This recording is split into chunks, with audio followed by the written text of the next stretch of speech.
E nesta semana, o presidente Luiz Inácio Lula da Silva assinou um decreto impedindo a extinção da empresa estatal criada para produzir semicondutores no Brasil. Estamos falando do Centro Nacional de Tecnologia Eletrônica Avançada, o CEITEC. Na avaliação do governo federal, a retomada do CEITEC é uma oportunidade para impulsionar o setor de chips, aumenta a competitividade do Brasil no mercado global. E para entender um pouquinho mais sobre esse assunto, vamos receber agora ao vivo Fabrício Polido, que é advogado, professor e especialista em tecnologia. Vamos lá conversar um pouco com o Fabrício. Olá, Fabrício Polido, mais uma vez bem-vindo ao Olhar Digital News. Olá, Marisa, boa noite a todas e todos. Muito bom falar novamente contigo. Muito bom, Fabrício. Antes da gente falar sobre essa resolução, vamos falar um pouquinho para o pessoal sobre o trabalho do CEITEC e também sobre como essa estatal, qual é a importância dessa estatal para a tecnologia brasileira.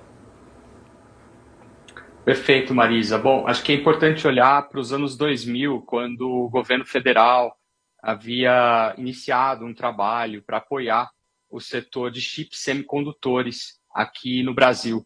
E esse é um setor estratégico porque são os chips condutores, né, que miniaturizaram as tecnologias. É pelos chips condutores que os nossos aparelhos, dispositivos eletrônicos, celulares, computadores, carros, todos funcionam. Então, esse setor é um setor estratégico e, tecnicamente, o Brasil, ali num processo de política de inovação industrial e tecnológica, iniciou esse trabalho quando cria também a estatal CEITEC, o Centro Nacional de Tecnologia Eletrônica Avançada, que é uma empresa pública vinculada ao Ministério da Ciência, Tecnologia e Inovação, né? E originalmente criada para funcionar ou operar lá no estado do Rio Grande do Sul. E isso fez com que muita atenção fosse traída para essa empresa pelos investimentos possíveis e pela possibilidade de expandir ou não esse segmento no Brasil. Dados vão mostrar, por exemplo, em 2021, que a empresa já tinha fabricado mais de 162 milhões de chips semicondutores vendidos para o setor privado, e esses eram dados que a própria empresa, então, divulgava em seu site. Na América Latina, apenas essa empresa opera na região, tornando o Brasil aí uma das únicas referências. Mas, em 2019, o governo Bolsonaro, então, incluiu a CEITIC na lista das empresas que passariam por processo de privatização, e incluindo justamente a CEITIC, até que, posteriormente, o Ministério da Economia, na gestão, então, do ex-ministro Paulo Guedes, havia decidido pela venda dos ativos e a liquidação da empresa. Isso fez com que nós tivéssemos aí mais um processo turbulento, quando o próprio Tribunal de Contas da União, ao verificar os processos relacionados à autorização para privatizar empresas estatais, entendeu que não seria possível prosseguir com o processo de privatização da CEITIC, em virtude do pioneirismo da empresa na área, falta de justificativa técnica robusta por parte do governo federal para privatizar uma empresa que, tecnicamente, fabricava e abastecia o segmento de chips semicondutores no Brasil e representava aí uma das mais importantes empresas nas Américas, na região. E somente agora, recentemente, com o novo governo, é que o próprio presidente Lula estabelece um grupo interministerial para estudar a reversão desse processo de privatização e a partir aí da edição do decreto 11.478, excluiu definitivamente a CEITIC do Programa Nacional de Desestatização e revoga sua qualificação como uma empresa incluída no âmbito do Programa de Parcerias de Investimentos, que havia sido criado pela presidência do ex-presidente Jair Bolsonaro, e, portanto, submetendo a CEITIC no estágio anterior, que seria seu pleno funcionamento como uma empresa estatal vinculada ao Ministério da Ciência e Tecnologia. Eu espero ter podido falar um pouco dessa evolução, porque ela é importante para entender a posição do Brasil e como o Brasil vai se destacar também no cenário internacional. Sim, claro, importante até para todos entenderem esse posicionamento. Agora, essa competitividade do Brasil, Fabrício, você mencionou o Brasil, que é mercado interno, e a América Latina. Essa competitividade da CEITEC, ou CEITIC, que se pronuncia isso, ela também pode se expandir para o mundo ou basicamente para a América Latina? Ou seja, os trabalhos da CEITIC hoje, quando pararam, era Brasil e América Latina. Essa competitividade pode alçar mais voos para o mundo, por exemplo? Esse debate é bastante antigo, Marisa, e uma primeira solução, sem dúvida, continua apostar na produção regional e no fortalecimento de áreas da indústria de tecnologia, como é a área de semicondutores, para poder abastecer e fornecer esses insumos para o mercado interno e também, eventualmente, exportar para outros países que dependem da compra, da aquisição de chips semicondutores, né? Pensando justamente que eles formam o quarto maior número de produtos comercializados no campo da indústria de tecnologias, e isso nos leva a uma necessidade de que não seria possível deixar o Brasil sem uma resposta ao abastecimento de componentes eletrônicos que praticamente são presentes em todas as atividades da sociedade, como nós conhecemos. Sem eles, nós não conseguiríamos utilizar os nossos aparelhos celulares, os nossos computadores, os nossos equipamentos inteligentes, e tudo isso que vai mostrando o quanto esse tema é tão importante, estratégico, e que levou aí a essa discussão de retomada da atuação da CEITIC como uma empresa estatal, ou pelo menos reconhecer que o setor de chips semicondutores é um setor estratégico para a economia brasileira e para o processo de industrialização profunda na área de tecnologia. E nós vimos que 2 anos de desmonte da estatal naquele período deixou marcas muito difíceis de serem recuperadas no curto período de tempo, chamando, por exemplo, uma perda de pessoal que estava, então, dedicado a trabalhar nas atividades da CEITIC em torno dela, e, a partir de agora, uma necessidade de restabelecer esse processo com tecnologias em microeletrônica, nanotecnologia, biotecnologia, inteligência artificial, mas é claro que isso não depende apenas da existência e atuação da CEITIC. É muito importante que o Estado brasileiro, com uma política de Estado, invista e aplique recursos no campo do investimento em ciência e tecnologia aplicada aí no campo dos semicondutores, para que essa área possa fazer frente também a outra corrida que acontece internacionalmente.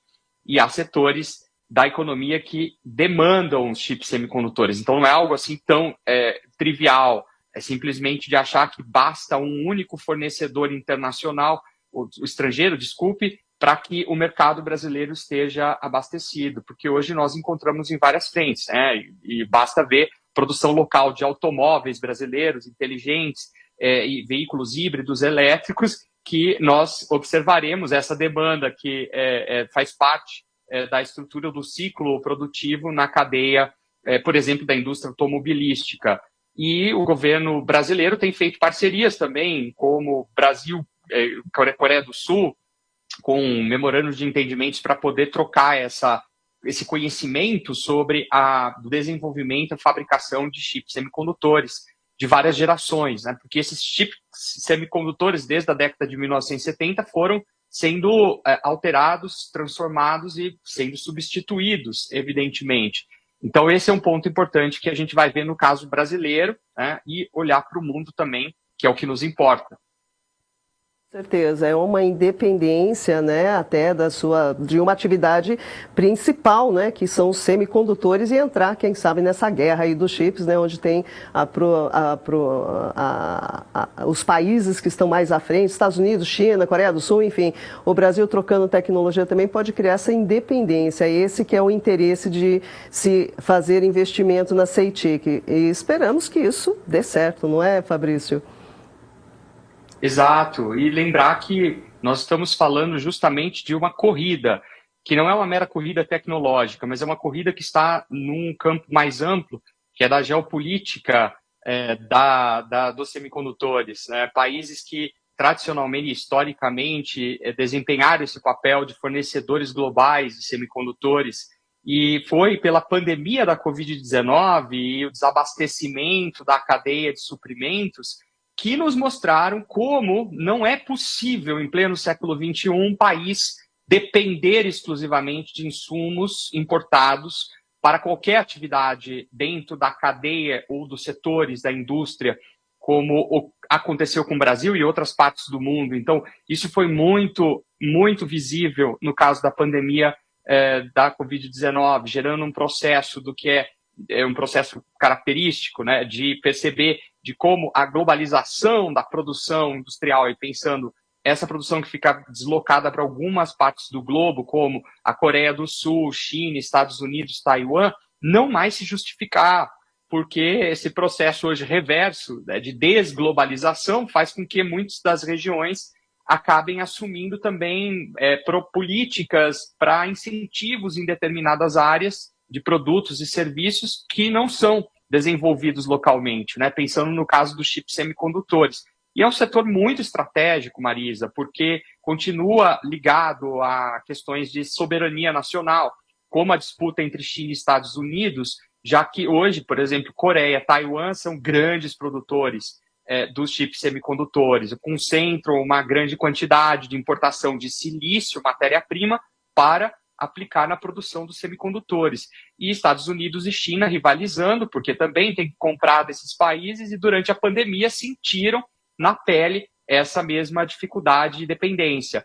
E foi muito bom, uma experiência, eu diria, positiva no caso da pandemia da Covid, para mostrar para muitos países, infelizmente não foi o que o Brasil fez, de entender a importância estratégica de como esses setores devem ser estimulados localmente. Aí eu digo, a União Europeia, por exemplo, que apostou nessa mesma estratégia, quando lá em fevereiro de 2022 iniciou um projeto de aporte de 47 bilhões de dólares para a indústria de semicondutores, para ampliar a produção no bloco. Depois, Coreia do Sul, aumentando também a produção, com uma lei de incentivo setorial na região, para promover a produção de circuitos integrados. Estados Unidos, em 2002 também, período pós-pandêmico, adota uma lei, que é a lei conhecida como a Lei de Ciência e Chips Condutores, que estabelece créditos tributários, incentivos, para empresas que investirem em equipamentos de produção de circuitos integrados ou na construção de novas instalações para a produção desses chips semicondutores. Então, esse é o panorama que nós observamos no cenário internacional, e falta aí o Brasil correr para conseguir restabelecer esse curso natural num processo do que eu chamei de desglobalização, ou seja, as economias nacionais encontrando formas para também produzir insumos que são necessários para o seu desenvolvimento superior. Não dá, Marisa, depois de uma pandemia da Covid-19, que o Brasil apenas se concentre na exportação de commodities primários como o seu eixo de economia, porque nós precisamos atender determinadas áreas, ainda que sejam secundárias e menores, para que nós não caiamos na mesma situação que nós caímos durante a pandemia da Covid-19, o encarecimento desses produtos ao consumidor final, ao cidadão, ao pagador de impostos, porque afinal é esse que vai sentir no bolso os efeitos de não só da inflação, mas da restrição de oferta desses produtos. Tá certo. Bom, vamos acompanhando de perto essa evolução que aparentemente sim, parece que é um bom movimento, um movimento produtivo para o país. Vamos acompanhando. Fabrício, com certeza você retornará para falar com a gente sobre esse processo futuramente. Muitíssimo obrigada pela sua participação mais uma vez. Muito obrigado, Marisa, e muito bom falar com todos vocês, na expectativa aí de que acompanhemos o tema da indústria de semicondutores. Um grande abraço a todos e todas. Obrigada a você também, Fabrício. Bom, pessoal, tá aí um panorama interessante para o nosso país. Falamos com Fabrício Polido, que é advogado e professor e especialista em tecnologia. Como vocês já sabem, aqui no Olhar Digital a gente acompanha tudo de perto e vocês ficam sempre muito bem informados.